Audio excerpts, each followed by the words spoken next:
سلام، میخوام ولاگ سفر یه روزه خودمون رو به دشترجن باهاتون به اشتراک بذارم. آقا ما نون گرفتیم همینطور که تصاویر قبلیتون و حرکت کردیم که یه جای وایسیم. اول کاری صبحونمون رو بخوریم یه جایی که 10 دقیقه از شهرمون فاصله داشت وایسادیم و اونجا قرار شد که صبحونمون رو بخوریم بعد حرکت کنیم. خب اینجا وایسادیم زیر یه درخت کنار، همینطور که میبینید ما حمله کردیم برای کنارا و بعد آش و نون که گرفته بودیم و نشستیم و شروع کردیم به صبحونه خوردن و بعد از اونم حرکت کردیم. از این نخلستونه خیلی خوشگل حرکت کردیم و اولین جایی که یه بوشهری توقف میکنه کجاست؟ بستنی کنار تخته. چرا؟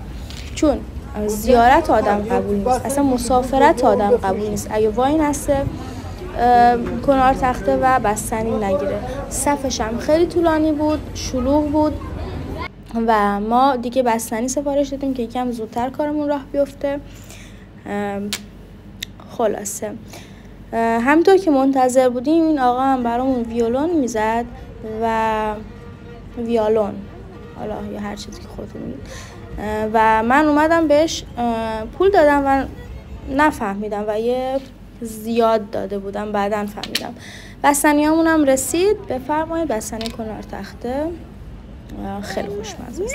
از تونلا گذشتیم، همه بوق میزدن، جیغ میزدن، دست میزدن و خلاصه خیلی و رسیدیم به سرسبزی. بالاخره توی شیراز اینجا وایسادیم برای نهار، جوجه زدیم خیلی خوشمزه بود. اینم از جوجه ما.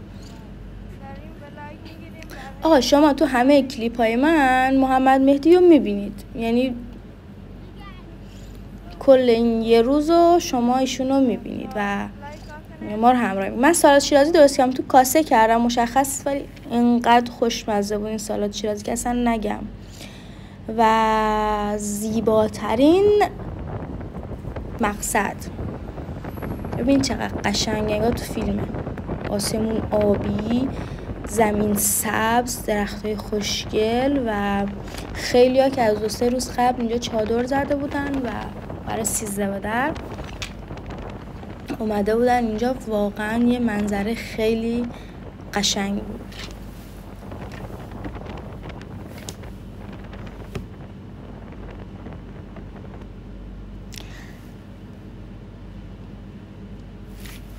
خب میرسیم به مقصد اصلیمون. کجا؟ دشترجن. انقدر شلوغ بود و انقدر ترافیک که الان تو تصویرها میبینید. من رفتم بالا جایی که سویت گرفته بودیم و از اونجا برای شما فیلم گرفتم، ولی انقدر همه چی هم عالی بود، آدم لذت میبرد که نگم.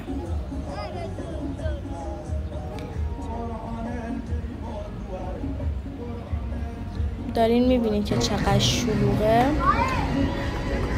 من رفتم از بالای این نشون بدم که حجم شلوغ تازه مثلا خیلی کمتره، یعنی هی بیشتر شب میشد بیشتر شلوغ میشد و ترافیکش خیلی شدیدتر بود.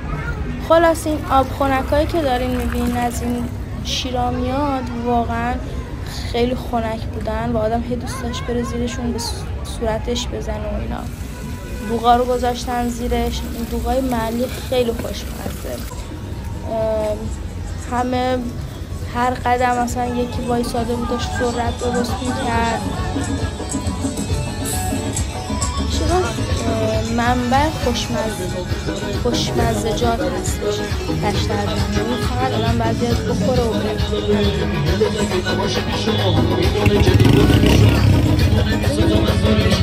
من اینا نفهمیدم چیه. اگه کسی میدونه بگه که اینا چیه. واقعا خوشمزه بودن. آلوچه‌های خوشمزه، کشک‌های خوشمزه، نوشیدنی‌های خوشمزه. اینجا آقا گفت بهم که ماستوسی رو هم دارم ماستو عکسه، یعنی من ننداختم روی خودشون.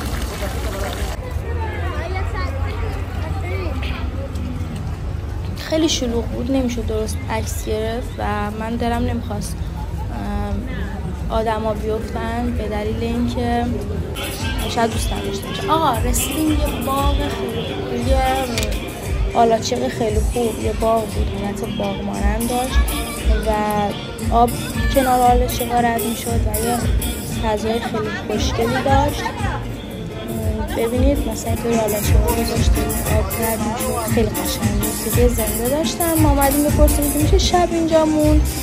حالا ما خودمون سویت گرفته بودیم، ما گفتیم حالا بیایم اینجا مثلا جالب تره، ولی دیدیم که نمیشه چون آلاچیقاش مثلا دیوار نداشتن و یه طوری بود مثلا اینقدر حریم خصوصی نداشتن، به خاطر همین ما رفتیم. آقا من اینا رو گرفتم، بعد به آقای گفتم نه دوباره برمیگردم، از اول این خوشگلی میگیرم. آقا چاقال بادام و توت فرنگی. این باغ انقدر قشنگ بود که نگم. یه دریاچه خوب داشت، بهتون بگم کلی فضای قشنگ داشت، کلی آلاچیقای باحال. من یه قسمتی از اینا رو گرفتم ولی واقعا جذاب بود. موسیقی زنده داشتن، خلاصه همه چیش واقعا پرفکت بود و همه چیش واقعا قشنگ و جذاب بود.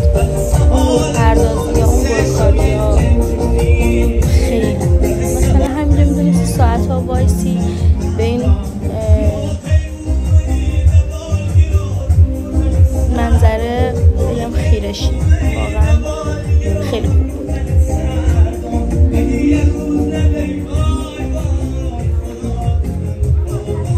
اینم دریاچه خیلی قشنگش بود، میتونستی برید داخل دریاچه قایق سواری کنی.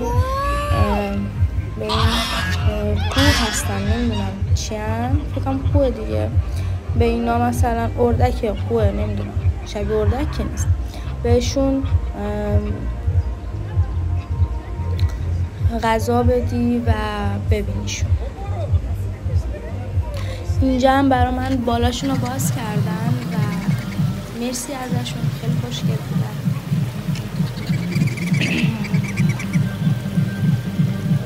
آره خلاصه که من کلی فیلم ازشون گرفتم، کلی خوشگل بودن، کلی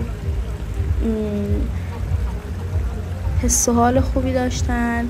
بعد از این باغ تموم شد، ما اینجا هم نتونستیم بمونیم، برگشتیم و شروع کردیم به اینکه بریم آقا گشتمون چیکار کنیم چیکار نکنیم. تصمیم گرفتیم که بریم ذرت بخوریم. آره خلاصه تصمیم گرفتیم که از این ذرت خوباش هم از این گلچیناش انتخاب بکنیم و بریم بخوریم. و ما اول 3 نفرمون تصمیم گرفت، بعد یه نفر دیگه مونم گفت نه منم میخوام. در آخر یکی دیگه مونم گفت که یه تو عکسان نیست، من ذرت همون واقعا که نه آقا این مغازه من ازش آلوچه گرفتم و اصلا یادم نبود، واقعا همه چیش خیلی خوشمزه بود. شما نگاه کن آب دهنتون راه میافته و دوغای خوشمزه‌ای که همه جا هست. اینم تخمه است، بنه هست و یا ما خودمون بهش میگیم کلخون، هر چیزی که هر کسی بگه. لذت ببرید. خلاصه یه عالمه توت فرنگی دارین میبینین، یه عالمه چاقال بادام دارین میبینین، یه عالمه زیبایی دارین میبینین. آقا دشترجان همینه، یعنی ما بوشهری خیلی وقتا کلی راه میافتیم که بیایم مثلا اینجا چیزی. اینم صبحش ما چایمون رو آماده کردیم، بابام داره چای آماده میکنه که دیگه برگردیم و اینجا چایمون رو آماده کردیم. میخوایم یه جای صبحونه بخوریم و حرکت کنیم برای برگشتن. خب اینجا هم داریم تخم مرغ برامون نیمرو کرد و خیلی خوشمزه بود. صبحونه روز بعدمونه و خلاصه که جای همگی خالی، واقعا لذت بخش.